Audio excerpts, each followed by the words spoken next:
Vous avez zappé sur la meilleure chaîne en RDC. Merci de nous rejoindre sur Télé 50 pour ce grand magazine Kinshasa Direct. Au menu ce soir, nous aurons 3 invités et 3 thématiques avec Prince Epengue, porte-parole de la coalition Lamuka et président du parti ADD Congo. Nous allons évoquer la question de la révision constitutionnelle. Un autre invité, il s'agit de Mardoche Ntsele, président de la Ligue des jeunes du parti FIDEC. Nous allons parler du programme d'action de la gouverneure du Lualaba, Madame Fifi Masuka. Et puis avec le 3e invité, Monsieur Lambert Tamboué, expert en économie. Nous allons évoquer la problématique de l'économie informelle en République démocratique du Congo. Mais bien avant tout cela, place aux grandes lignes de l'actualité avec Damaris Kaembe. Damaris, bonsoir. Bonsoir grâce à Lambo, mesdames et messieurs, bonsoir. Place à l'actualité sur Télé 50.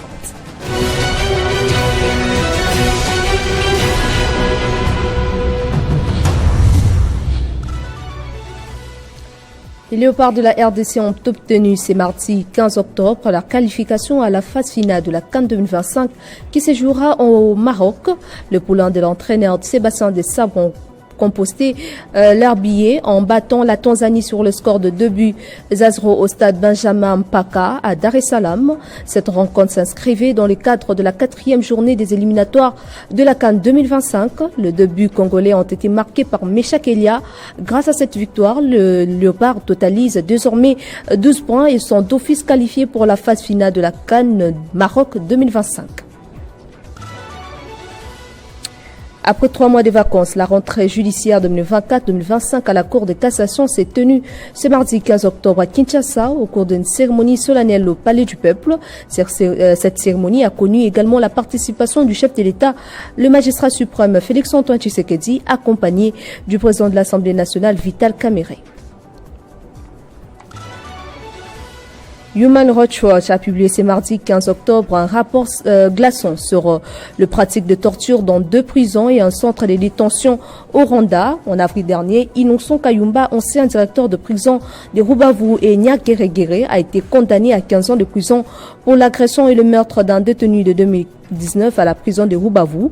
Toutefois, selon l'ONG, cette condamnation ne fait que masquer une réalité bien plus sombre et systématique dans le centre de détention du pays.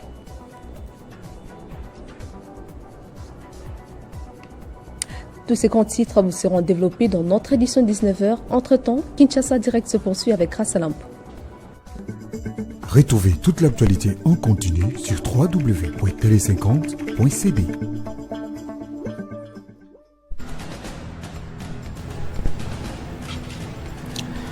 Révision constitutionnelle, les sujets divisent la classe politique congolaise. On en parle tout de suite avec un invité.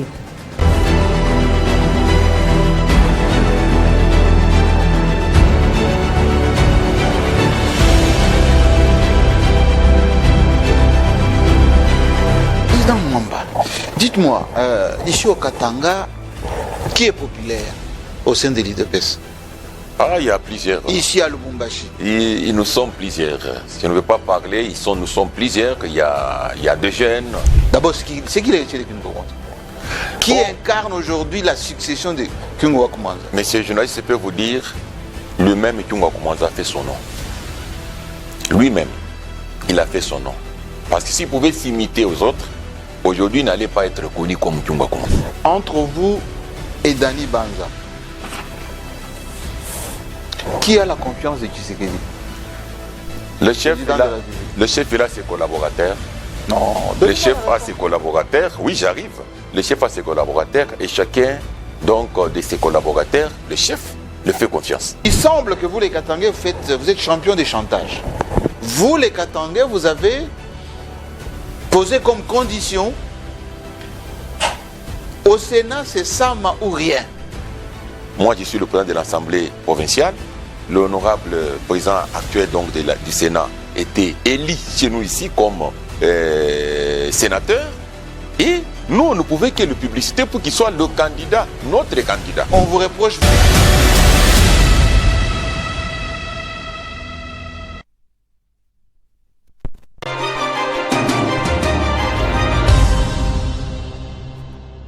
Il est porte-parole de la coalition Lamuka et président du parti ADD Congo, Prince Sepenge est notre premier invité. Bienvenue.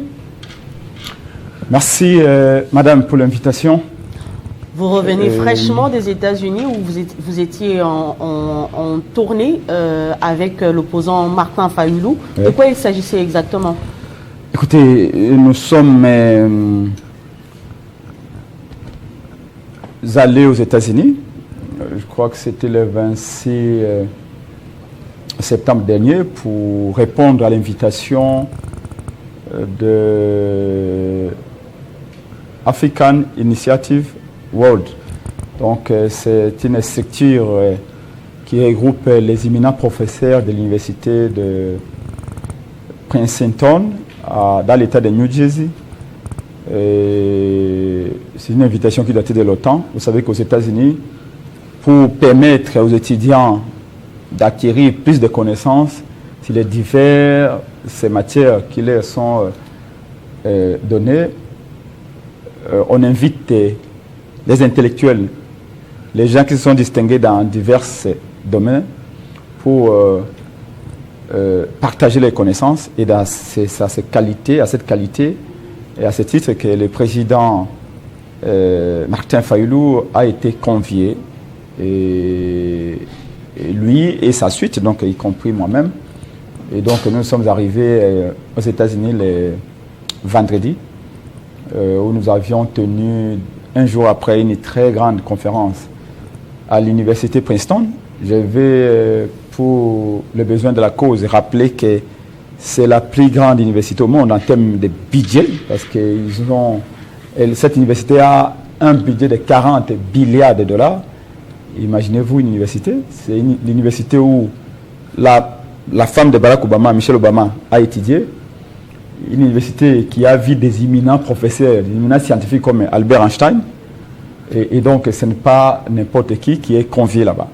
Parce que là, on parle des sciences. Et donc, nous étions, le président Martin Fayulu a parlé en général de l'Afrique et en particulier du Congo. Et parlant du Congo, il avait brossé l'histoire du Congo depuis la conférence de Berlin, qu'il faut le souligner. Ce n'était pas la conférence de Berlin en réalité, c'était la conférence sur les Congo, parce qu'il était question de partager les Congos, et ils en ont profité pour aussi se sillonner l'Afrique. Mais en réalité, Bismarck et ses contemporains voulaient plutôt se partager les Congos, compte tenu de son importance géostratégique, géopolitique et toutes ces ressources que le Congo a toujours égorgées.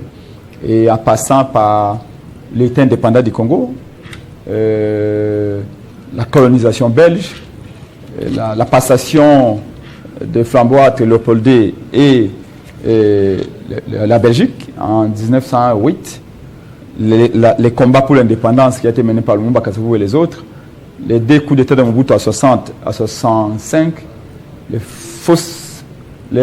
vraies fausses élections de 1984, jusqu'aux élections de 2000, la période de préhistorica, de la glasnost, en passant par la conférence nationale souveraine, les différentes guerres, la transition 1+4, les élections de 2006, 2011 et 2018 qui a vu Martin Fayulu réunir sur le plan politique l'Est et l'Ouest, parce qu'il avait fait un raz-de-marée, et en chutant par les coups d'État que Kabila avait opéré en faveur de Félix Tshisekedi en 2018, en écartant Fayulu du pouvoir. Y compris ces similaires des élections de 2023. Mais aussi, il a souligné le fait que le Congo a besoin de l'appui sincère de la part des États-Unis. Okay. Il a dénoncé la guerre d'agression et a demandé à ce que les Américains sanctionnent sévèrement le Rwanda. M. Kagame, qu'ils arrêtent avec ces dénonciations de bout de lèvres. Mais il a aussi plaidé pour que cette grande université, qui est Princeton, puisse être en collaboration avec les universités congolaises, même si on nous a dit que bon, voilà, à ce niveau, à ce moment-là, à ce stade-ci, le Congo n'a pas encore des universités qui soient au niveau d'être en coopération avec Princeton. Ils sont plutôt en coopération avec les Harvard et d'autres universités, mais il fallait la plaider en disant, quand j'arrive au pouvoir, je vais faire tout pour mettre à niveau nos universités et ainsi Les étudiants, par exemple, de la médecine, de la polytechnique et de l'économie peuvent aussi aller étudier aux États-Unis en collaboration. C'est comme ça qu'on développe les États. D'ailleurs, on a suivi les étudiants ghanéens, on a vu les étudiants camerounais, il y avait aussi quelques Congolaises, bien sûr, mais nous voulons que nos enfants aillent aussi dans ce type d'échange pour permettre le transfert de connaissances. On va revenir à l'actualité. Prince Epenge, la question de la révision constitutionnelle divise la classe politique en RDC. Quelle est la position de la coalition Lamuka à ce sujet? La position de Lamuka, vous la connaissez. La position de Lamuka ADD Congo, le peuple la connaît. Si Félix Tshisekedi ose toucher à notre constitution, nous allons mobiliser le peuple et nous allons les chasser du pouvoir. Et je suis sûr, madame, qu'Augustin Kabouya est le premier qui va traverser le fleuve Congo à pied.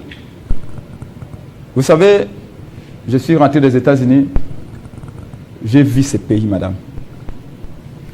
Je peux vous le dire en toute sincérité, nous sommes en enfer. Nous vivons en enfer. Ça m'étonne que Félix Tshisekedi et ses amis voyagent beaucoup. Ils voient comment d'autres États se développent. Et ils viennent chez nous, ils sont à la tête de l'État, et Félix se permet de gérer le Congo comme il gère l'association Banakin. Les pays, nous sommes en enfer. Je vais vous donner juste un petit exemple. J'ai fait 7 États américains. Parce qu'on a entendu ici les gens dire Fayoulou a été à New York, il aurait raconté Félix Tshisekedi. Non. La Constitution compte plus de 220 articles. Vous êtes d'accord avec ces articles? Il n'y a même pas un article qu'on peut toucher? Je ne sais pas qu'est-ce que vous n'avez pas compris dans ma réponse. Je vous ai dit que la Constitution ne sera pas changée. Ce que Kabouya est en train de faire, c'est la diversion. Sachant qu'ils sont incapables de mettre fin à la guerre. Sachant que chaque jour, au moins 7 personnes sont tuées au Nord Kivu, à Ituri et au Sud Kivu. Sachant que pour Félix Tshisekedi, gouverner, c'est voyager, et qu'il ne s'occupe pas du pays, ils veulent distraire les Congolais. Pour qu'on oublie que chaque jour, on enterre les morts au Nord Kivu. Que Rutshuru, Masisi, Lubero et d'autres territoires comme Nyangogo sont passés sous pavillon de Paul Kagame. Ils veulent ils veulent nous dévoyer, détourner notre attention. Ils savent qu'ils ne peuvent pas toucher à la Constitution. Ils savent que la priorité aujourd'hui, ce n'est pas la Constitution. C'est comme ça qu'avant que vous nous fassiez... en fait, vous avez fait cette manœuvre-là pour me déséquilibrer par rapport à ce que je vous disais. J'étais en train de vous dire que j'ai vu ce que les Américains sont en train de faire. J'ai fait cet état. Fayoulou n'était pas à New York, contrairement à ce qui a été dit. Fayoulou était à New Jersey, où il faisait des conférences avec des scientifiques. J'ai vu même des astronautes venir écouter Fayoulou. Parce que malheureusement, vous êtes dans une société où tout le monde, nous sommes venus tous au même niveau. Il n'y a plus de scientifiques. Les professeurs d'université, les chailleurs, les chégués, les prisonniers, les bandits, les violeurs, les cambistes, les banquiers, les enseignants, les chercheurs, les politiciens, les musiciens, nous sommes tous au même niveau. Madame, nous courons tout droit vers la disparition. C'est comme ça que je voulais te faire juste une anecdote. Quand j'arrive à l'aéroport de Newark, j'ai trouvé une grande photo d'Albert Einstein. Vous devez le connaître. C'est lui qui a inventé la théorie de la relativité. L'un des plus grands scientifiques de tout le temps. Je me pose la question, mais pourquoi cette photo? Quelqu'un me dit, je ne sais pas, peut-être pour que ça fasse joli. Mais un autre me dit, non, mais c'est pas un Sepenge. Albert Einstein, non seulement a donné cours dans cette ville de Princeton, dans cette université, mais c'est l'un des plus grands scientifiques de tout le temps. J'ai dit, mais pourquoi sa photo ici? Il dit, mais l'Amérique sait célébrer les meilleurs d'entre ses fils. Ce qui se distingue la société, au Congo, on les tire vers le bas. On envoie des petits youtubeurs et tout ça pour les insulter. Mais en Amérique, tous ceux qui ont inventé, comme Thomas Edison et les autres, c'est là on met comme des Hall of Fame. Ce sont des gens qui ont marqué l'histoire. On les célèbre. Mais nous, chez nous, ce n'est pas le cas. Si vous posez la question, vous connaissez les savants Malou? C'est peut même que vous ne les connaissez pas. Normalement, on devait mettre un grand panneau de savants Malou. Non, on va nous mettre soit le panneau, je ne sais pas de quel ministre qui a volé. le panneau d'un musicien qui a fait je ne sais pas quoi. Vous voyez, nous sommes une société qui tire le meilleur d'entre nous vers les bas. Et quand j'ai vu Fayoulou dans un auditoire avec des grands certificats américains, je me suis dit, voilà pourquoi ce pays s'est développé. Voilà pourquoi nous régressions. Parce qu'on a le même raisonnement que tout le monde. Non, il faut qu'on soit dans un pays où il y en a qui sont dessus, il y en a qui sont au milieu, il y en a qui sont là. En termes d'intelligence, parce que nous n'avons pas tous la même capacité, les mêmes qui... En conclusion, la Mouka n'est pas d'accord avec la révision constitutionnelle. J'étais en train de vous dire que la révision, le changement de la Constitution n'est pas à l'ordre du jour en ce moment. Je vais vous dire ce qui devait constituer la priorité, madame. Vous voulez parler du dialogue? Dialogue, c'est pour sauver... Ne vous ont pas rejoint dans cette démarche. Non, dialogue, c'est pour récupérer nos territoires qui sont sous les mains de Kagame. J'aurais souhaité, madame, que vous me disiez, mais à part les dialogues, qu'est-ce que vous proposez? Parce que nous, on a proposé le dialogue. Qu'est-ce que vous avez proposé le dialogue et ça a été rejeté. Non, mais nous, on n'a pas... Qu'est-ce que vous proposez encore? Nous, on n'a pas proposé le dialogue à Félix Tshisekedi. On a proposé l'idée du dialogue à la nation congolaise. Ce n'est pas M. Félix Tshisekedi qu'on l'a proposé. Il est libre. Comme vous aussi, vous êtes libre de répondre. On n'a pas proposé à M. Félix Tshisekedi. Par contre, voilà ce qui constitue la priorité. Selon nous, la Mouka, selon Prince Epenge, selon Martin Fayoulou. Voilà ce qui constitue la priorité pour le Congo aujourd'hui. 1. C'est l'intégrité territoriale de la RDC. Les pays menacés, madame. Vous savez ce que nous refusons? Que demain nos enfants, même vous, vos enfants, un jour aillent profaner votre tombe, en disant, vous, maman, qu'avez-vous fait? Quand M. Félix Tshilombo, à cause de son incapacité, avait abandonné le pays entre les mains de Kagame, qu'avez-vous proposé? Vous allez dire quoi? Que non, écoutez, moi j'étais journaliste, qu'on comprenne que Sangane, ce n'est pas mon problème. Non. L'article 63 de la Constitution dit ceci. Tout Congolais a les droits et les devoirs sacrés de défendre le pays et son intégrité territoriale face à une agression extérieure. Vous entendez très bien? On dit tout Congolais. On n'a pas dit, oh, vous journalistes, ou vous politiciens, ou vous banquiers, ou vous présidents. Parce qu'il y en a qui ont dit faussement, victimes de l'ignorance de l'histoire, oh non, l'opposition ne propose pas le dialogue. J'ai entendu un certain Kalombo Francis dire, l'opposition n'a jamais proposé le dialogue. C'est le pouvoir qui doit proposer. Ignorance de l'histoire. Les conférences nationales en Afrique, c'est les oppositions qui avaient réclamé. Après le discours de Mitterrand, et après la période de Glasnost, c'est là où les oppositions en Afrique, y compris au Congo... Poursuivez avec votre liste des priorités. On parle de... Laissez-moi, Jean-Marie Kassambadi, ajouter 30 minutes. C'est les oppositions qui avaient réclamé les conférences nationales en Afrique. Et au Congo, c'est l'opposition qui avait réclamé la conférence nationale souveraine. D'ailleurs, Mobutu ne voulait pas de la souveraineté de cette conférence. C'est l'opposition qui avait dit pour que les résolutions soient posables à tous, il faut qu'elles soient souveraines. Voyez-vous? L'opposition et la société civile, et notamment l'Église catholique. Donc l'opposition peut proposer. D'ailleurs, sous Kabila, de 2012 à 2015, Félix Tshisekedi, Martin Fayoulou, Jean-Claude Mbemba, Ngele Foto, Pierre-Jacques Chalupa, Prince Epenge, c'est nous qui réclamions les dialogues à Kabila. Ce n'est pas Kabila qui avait pris l'initiative d'organiser les dialogues. De 2012 jusqu'à 2015. Kabila a refusé parce qu'il redoutait le fait qu'on puisse, dans les dialogues-là, lui dire des vérités. De la même manière, aujourd'hui, Félix a peur du dialogue. Parce que nous disons vérité et réconciliation. Mais quand on va être au dialogue, on va demander à Félix Tshisekedi. Pourquoi pendant 3 ans, tu mangeais sur la même assiette avec Kagame? Donc il a peur qu'on lui dise ses vérités. Alors, les priorités. Donc s'il refuse le dialogue, c'est parce que Félix a peur qu'on lui dise des vérités.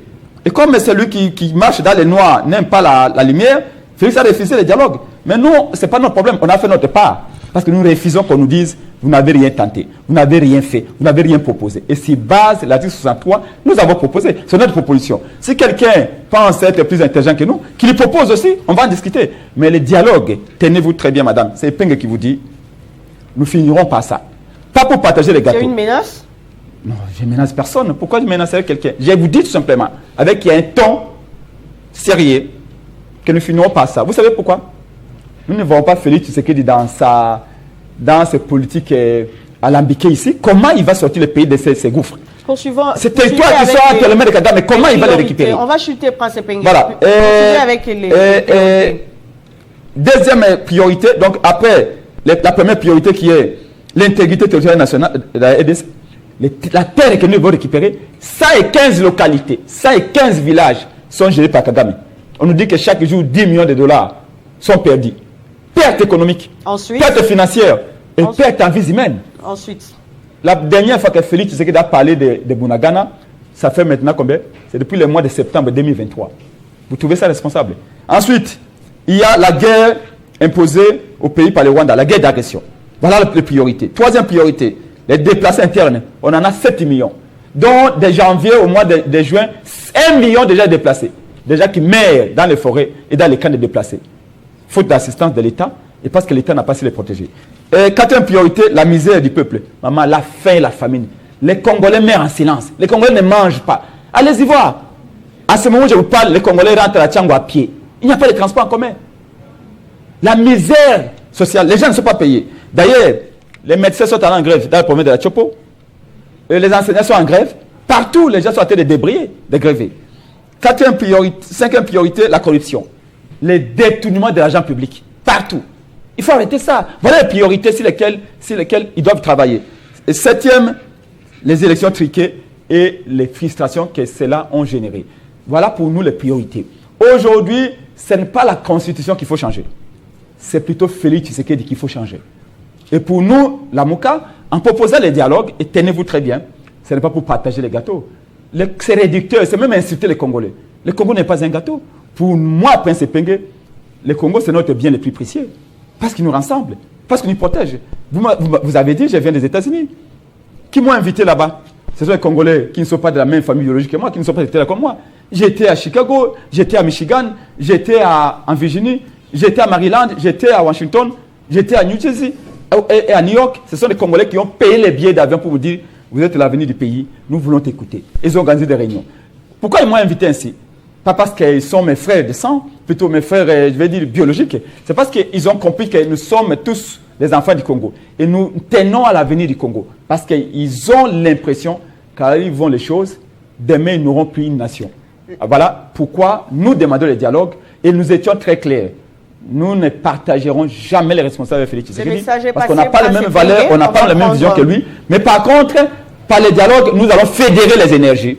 Imagine-toi, madame, si vous étiez à Bunagana, après 2 ans où on ne parle plus de Bunagana, et que vous apprenez que Katumbi, Fayulu, Kabila, Félix Tshisekedi, Mukwege, ajoutez qui vous voulez, ces gens-là se sont mis ensemble juste pour parler de comment libérer ces territoires. Ils vont avoir choqué. Le message est passé, Prince Epenge. Merci d'avoir répondu à notre invitation. Je rappelle que vous êtes porte-parole de la coalition Lamuka et président du parti ADD Congo. Merci beaucoup, madame. Dorénavant, quand vous invitez un poids lourd de l'opposition comme Epenge, veuillez lui laisser un peu plus de temps parce que j'ai beaucoup à dire. Vous avez eu assez de temps, monsieur Prince Epenge. On va prendre le deuxième invité.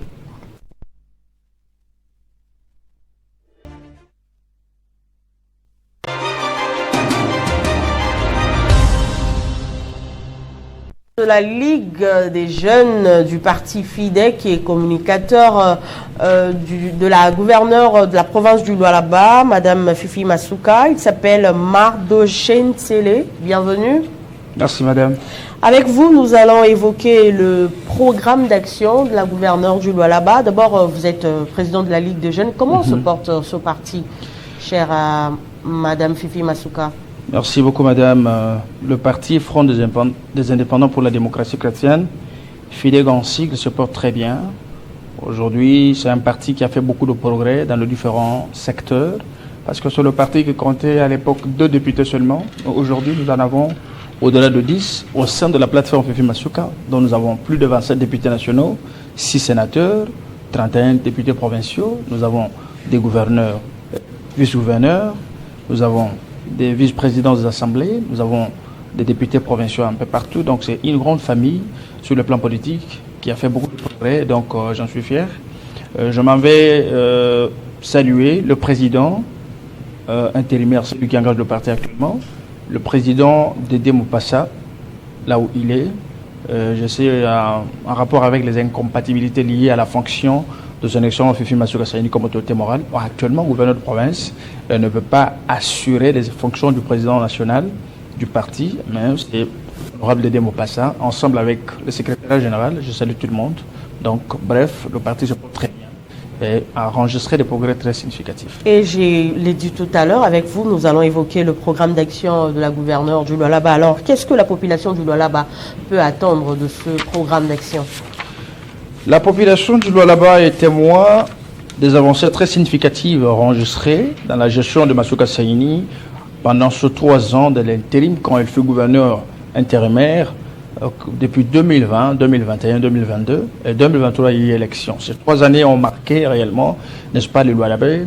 Ils ont vu une femme qui, normalement, les Lualabais attendaient, qui s'est distinguée par une gestion orthodoxe et drastique, caractérisée par, n'est-ce pas, des actions impact visibles dans les différents domaines de la vie. Sur le plan infrastructurel, vous avez vu que le Lualaba, c'est une province qui aujourd'hui se situe au-dessus de plusieurs provinces et qui devient aujourd'hui un modèle de bonne gouvernance à travers la gestion d'une femme silencieuse, parce que sa politique n'était pas de séduire les gens à travers, n'est-ce pas, de chantage creux sur les médias, mais plutôt à travers un travail concret que tout le monde devrait venir palper, toucher et témoigner. Plusieurs, même le cardinal Nambongo, Jules Alingeti, ainsi que d'autres autorités du pays étaient présents là-bas pour palper la vraie réalité en rapport avec la gestion de Masuka. C'était un grand succès. C'est pourquoi nous avions autrefois à la télé, j'ai demandé aux autres gouverneurs d'aller découvrir le secret de ce triomphe. Je pense que la gestion de Masuka repose sur d'abord un engagement sérieux à la vision chef de l'État Félix-Antoine Tshisekedi. À votre avis, c'est quoi le secret de ce que vous appelez triomphe? La triomphe est fondée sur d'abord l'identification des problèmes de la population. Parce que vous pouvez dire je veux changer, vous changez sur base de quoi? Il faut identifier le problème, comprendre c'est quoi le problème. Et après, mûrir un programme d'action qui serait taillé, adapté au niveau des difficultés, mais cela doit aussi corroborer avec le projet de chef de l'État à travers le programme d'action du gouvernement. Je veux dire, le programme du gouvernement central.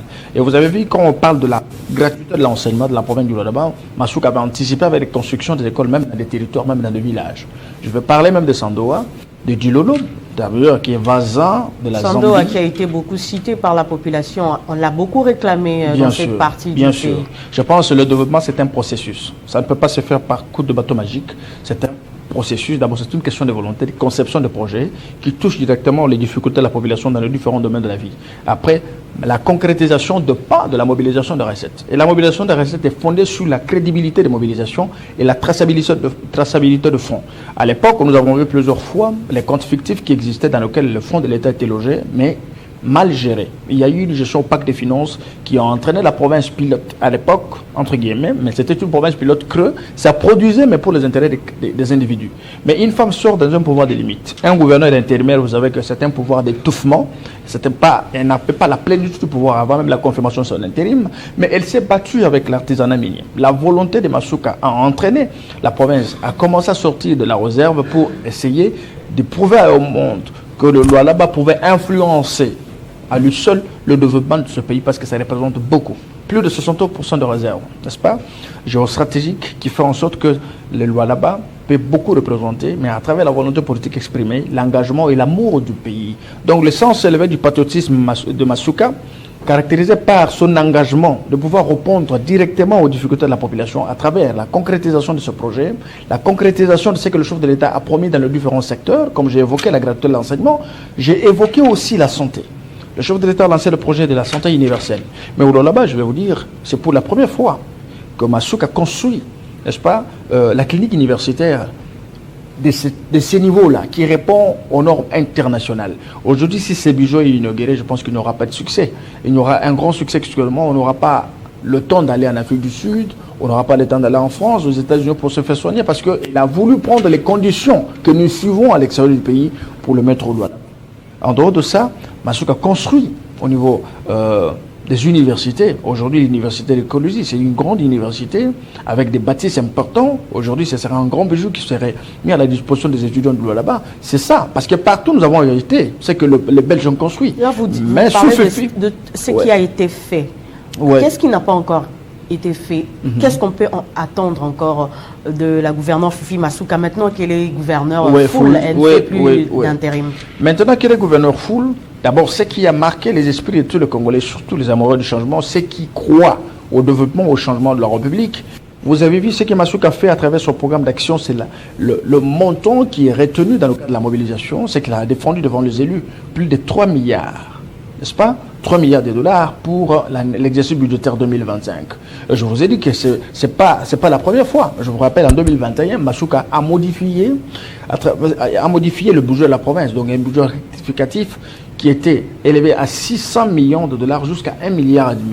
Donc, elle a essayé de mobiliser assez plus de recettes et l'a motivé en finançant plusieurs projets. Les projets qui étaient, des contrats qui étaient signés, que la province devrait payer en tranches, ont été payés cash, par Fifi Masuka Sayini. La raison avec l'achèvement de l'Assemblée provinciale, le bâtiment administratif, la construction du nouveau bâtiment. Ça, ce sont de nouveaux projets.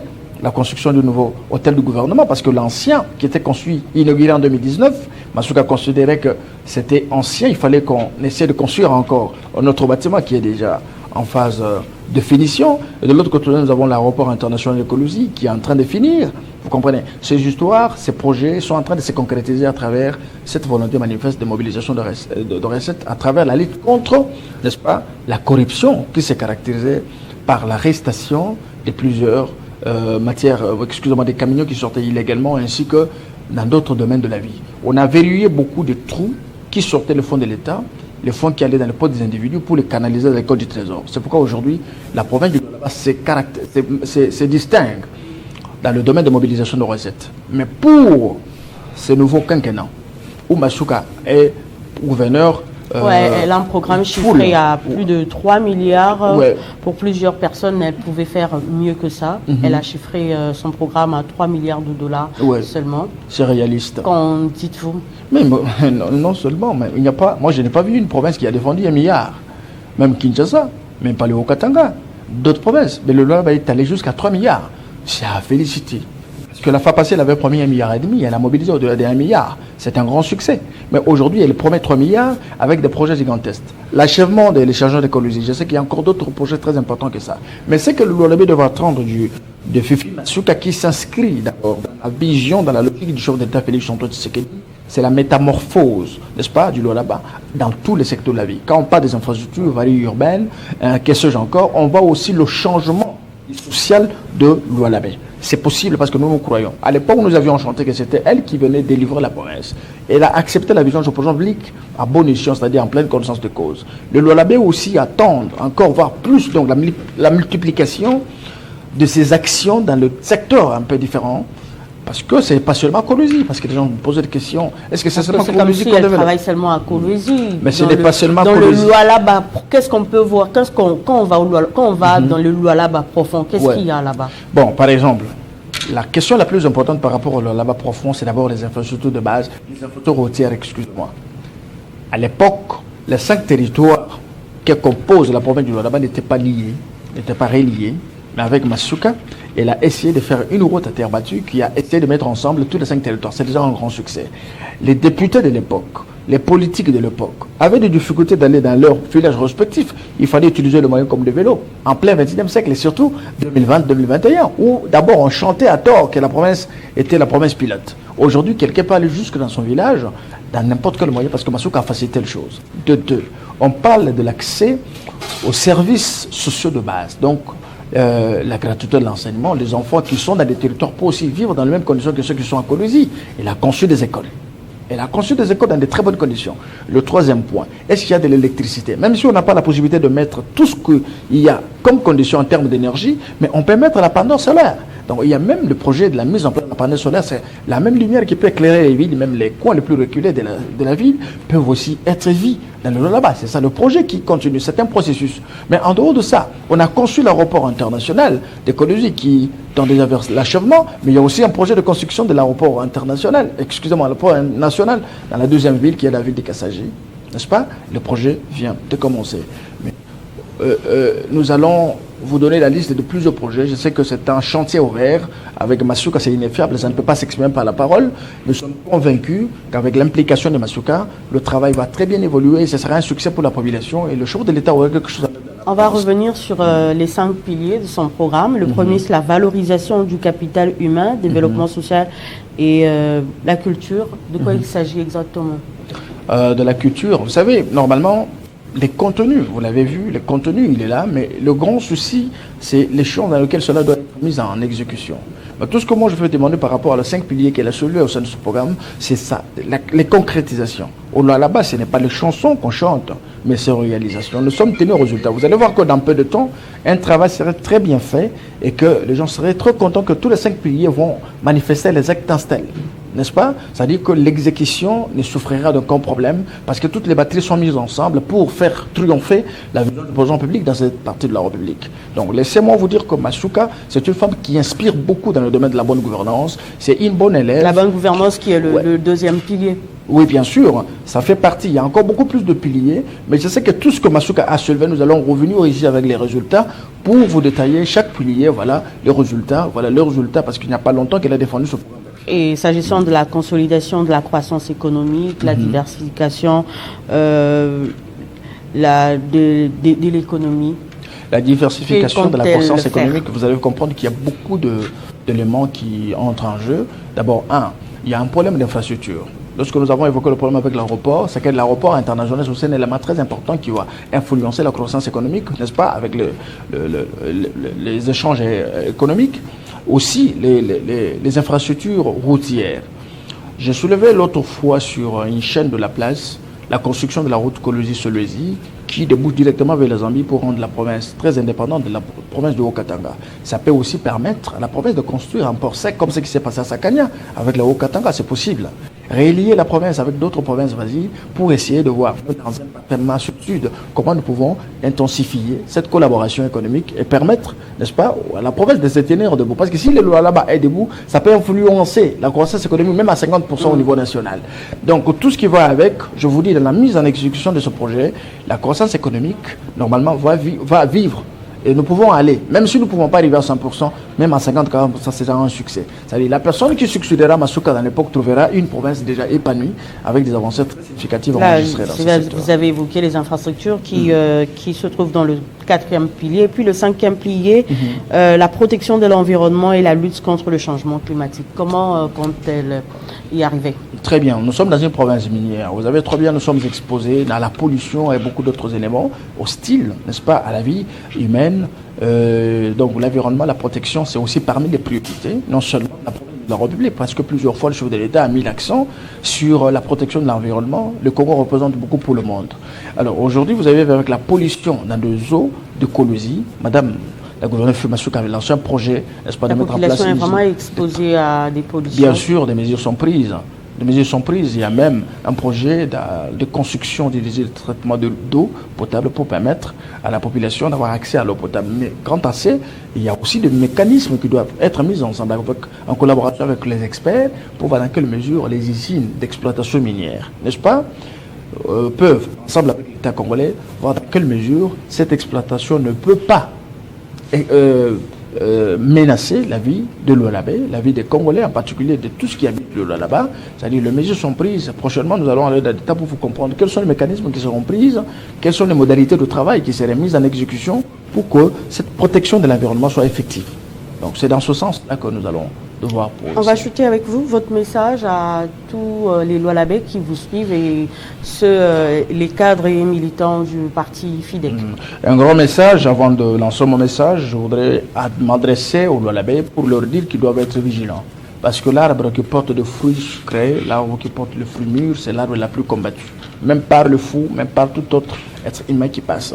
Aujourd'hui, vous avez suivi le passage du ministre d'État, ministre de Justice et Kadso, Costa Moutaba, avec son initiative de consultation populaire que moi, personnellement, je loue en tant que jeune, parce que ça permet aux plus démunis, aux plus faibles, qui sont victimes des spoliations, d'escroquerie, n'est-ce pas, de poser le problème au ministre. Mais c'est devenu aussi une occasion pour les mécontents qui ne sont pas d'accord avec ceux qui travaillent bien pour la République. En l'occurrence, ce qui s'est passé dans la consultation de Kolwezi, un groupe d'individus qui se sont réunis pour essayer de mettre dans le chef de quelques individus le parole mensonger, des dossiers montés de toutes pièces pour essayer de jeter de diatribe à la personne de Fifi Masuka. Nous avons assisté à des comédies que nous dénonçons. Nous voudrions demander à la population de la Belgique de continuer à faire confiance à Fifi Masuka et nous ne nous fatiguerons pas. On dit les critiques, ce sont des sanctions. Quand les critiques sont faites de beau sens, et surtout en ce qui concerne la gestion, elles sont prises, n'est-ce pas, en considération parce que ça permet d'améliorer et aller de l'avant. Lorsqu'il y a de l'acharnement qui se caractérise avec des propos mensongers, des dossiers mensongers, et publiquement vous accusez une gouverneure qui a été appréciée par le président public et par toutes les autorités de la République, par sa bonne gouvernance, et qui reste dans la vision chef de travailler pour la République, je pense que ce sont des choses à décourager. Je voudrais aussi lancer un point, c'est par rapport à la RVA. Récemment, vous avez suivi que nous voulons avoir l'aéroport international d'écologie, mais les espaces de la RVA ont été spoliés, n'est-ce pas? Je ne veux pas citer des individus, par les prédécesseurs. Aujourd'hui, avec Masuka, nous avons essayé de récupérer ce qui revient à l'État pour permettre à la RVA de répondre aux conditions requises pour que cela soit appelé aéroport international. Et puis, on a construit pas des orphelinats pour des enfants pour la première fois, des conditions dans lesquelles les enfants vivent actuellement dans des orphelinats. C'est voulu et nous félicitons Madame le Gouverneur et nous décourageons ceux qui sont jaloux de ce changement parce que l'objectif du pouvoir public, c'est la réalisation de l'intérêt général. Nous sommes contents que ce travail évolue. Masuka Demer est encore un modèle de la bonne gouvernance. Et nous l'appuyons, nous voulons qu'elle continue comme ça parce que ce serait le succès de l'Union sacrée de la nation et que d'autres gouverneurs peuvent aussi emboîter le pas faire pareil, ce sera un succès. Aux militants de mon parti, je salue tous les militants de partout de ne pas vous décourager parce que le combat politique, ce sont des combats de valeurs. Nous ne voulons pas, nous, au nom du Front des indépendants pour la démocratie chrétienne, se comporter comme tout le monde. Nous voulons continuer dans la logique, dans l'idéologie de notre autorité morale, sous l'ombre de la vision du président public Félix Tshisekedi, réitérer notre soutien, notre loyauté, notre constance à Fifi Masuka Saïni, qui aujourd'hui, nous tous, nous sommes des Tshisekidistes, nous œuvrons dans sa vision. Ensemble, nous pouvons faire quelque chose de bien pour notre population. C'est ça le peuple d'abord. Mardoché Ntélé, merci d'avoir répondu à notre invitation. Merci beaucoup, madame. On va prendre le troisième invité.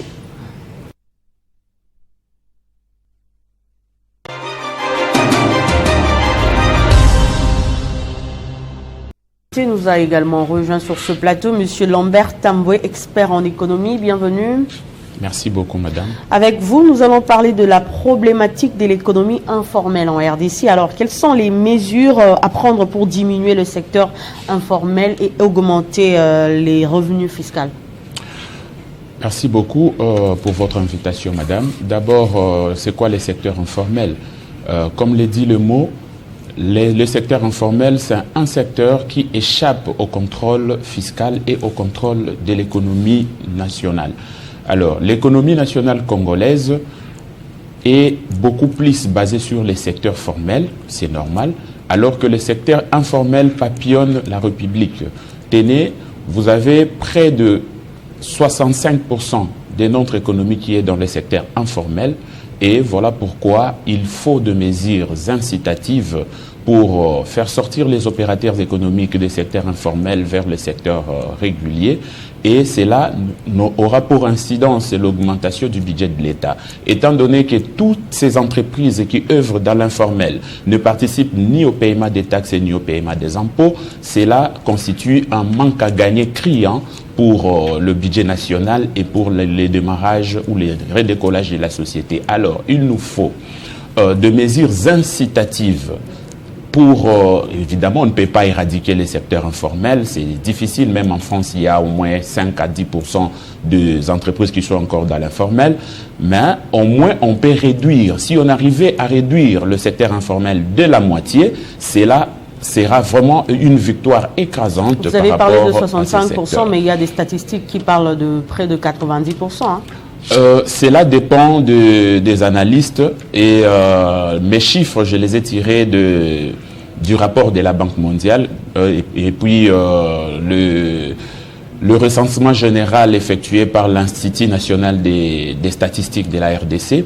Alors, pour qu'une entreprise soit comptée parmi les secteurs formels, l'entreprise doit détenir les documents nécessaires, notamment le RCCM, c'est-à-dire Registre Commerce et Crédit Immobilier, l'identification nationale, le numéro d'impôt, les numéros d'identification à la Caisse nationale de sécurité sociale. Oui, justement, pour avoir tout ce document, c'est pas aussi facile, c'est pourquoi beaucoup de gens se penchent vers l'informel. Hein. Nous avons le guichet unique de création d'entreprises mise en place par le service de l'économie nationale. Et dans le guichet unique de création d'entreprises, il vous prendra juste 4 jours pour obtenir tous ces documents. Mais alors, pourquoi les gens préfèrent d'abord le secteur informel, alors qu'il y a 4 jours seulement pour obtenir les documents légaux? C'est parce que les chômages bas sont pleins en République démocratique du Congo. Vous avez plus de 80% du taux de chômage en République démocratique du Congo, de 80 à 84% au jour d'aujourd'hui. Alors, si les gens sont dans le débrouillardise pour exister, il va sans dire qu'ils ne vont pas chercher à se formaliser. Alors, il faudrait que l'État, le pouvoir public, puisse amener des mesures incitatives. Par quel canal? C'est par des réformes économiques et des réformes courageuses.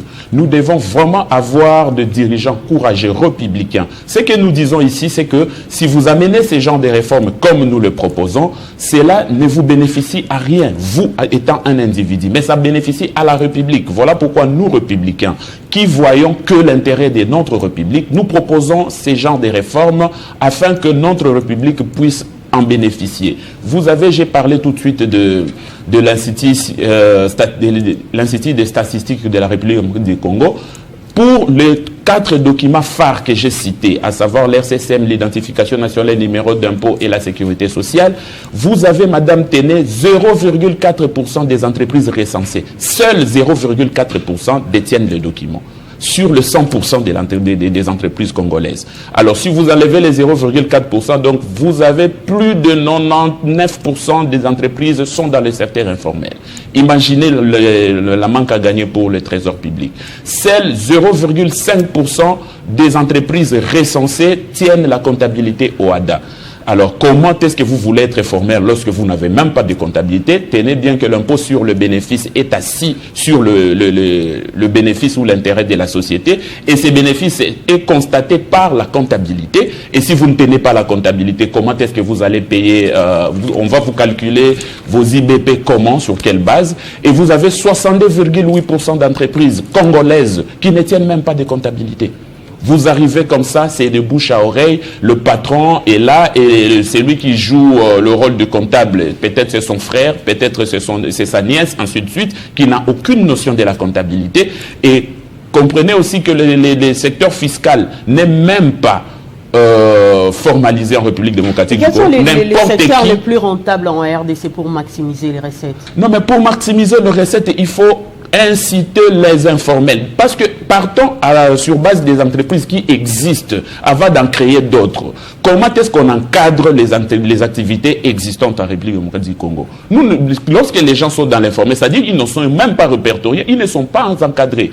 Tel est dans le taxi, tel est dans les domaines de quado, tel est dans le domaine de vente maraîchère, ainsi disons des cultures maraîchères, ainsi de suite. Donc tout le monde patauge là où il veut, sans un encadrement économique. Aujourd'hui, nous crions. Nous avons un budget de 16 milliards alors qu'en face en Angola, c'est autour de 36 milliards. Et pourquoi? Parce que nous sommes incapables de fédérer toutes nos entreprises. Voilà pourquoi nous disons qu'il faut des mesures incitatives pouvant inciter ces acteurs. Parmi les pistes de solutions, qu'est-ce que vous proposez? Parmi ces solutions, bon, nous étant républicains, on ne se limite pas qu'à soulevant des problèmes, on y va aussi avec des propositions. Voilà, les propositions. Vous avez par exemple des subsides. Des subventions, des subsides pour des entreprises existantes. C'est-à-dire, si moi je suis dans l'informel, j'apprends que ceux qui sont dans le formel sont subventionnés régulièrement.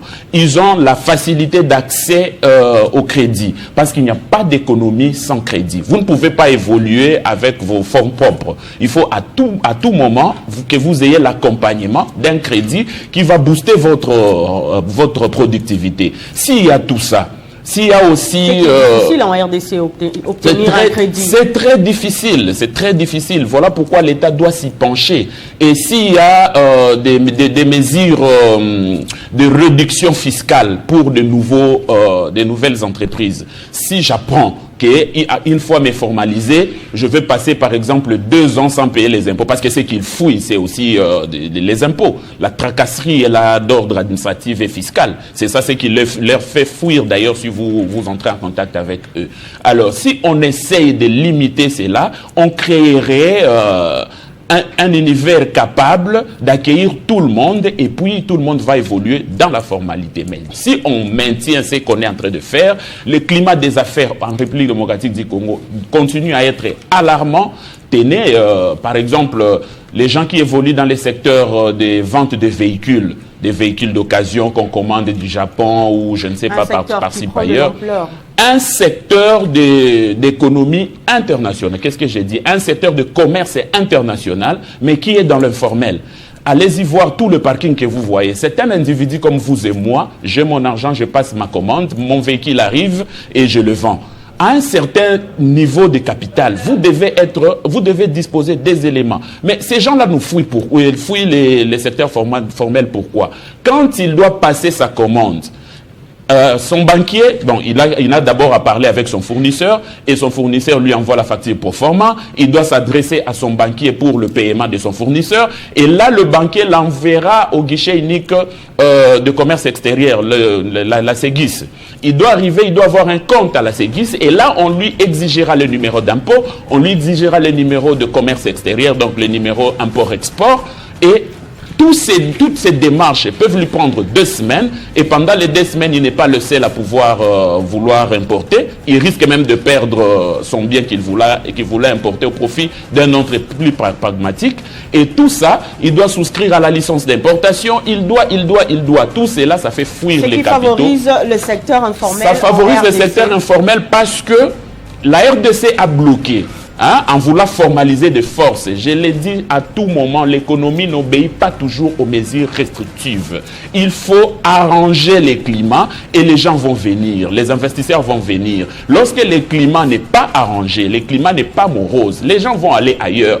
Ici en face au Congo-Brazza, toutes ces conditions n'existaient pas. Voilà pourquoi les importateurs préfèrent aller passer des commandes à partir de Brazza, mais avec des biens qui vont venir en RDC. C'est de l'Est, ils passent des commandes en Ouganda, mais avec des biens qui vont chuter en RDC. Mais c'est la fuite des capitaux aussi ici chez nous au Congo. Merci Monsieur Lambert Tamboué d'avoir répondu à notre invitation. Vous serez sûrement invité prochainement pour renchérir sur cette thématique. Merci beaucoup madame et je suis disposé et le plaisir sera le mien. Merci à vous pour votre attention soutenue. Ne nous quittez pas. Dans un instant, ça sera la grande édition du journal avec Nathalie Yoko.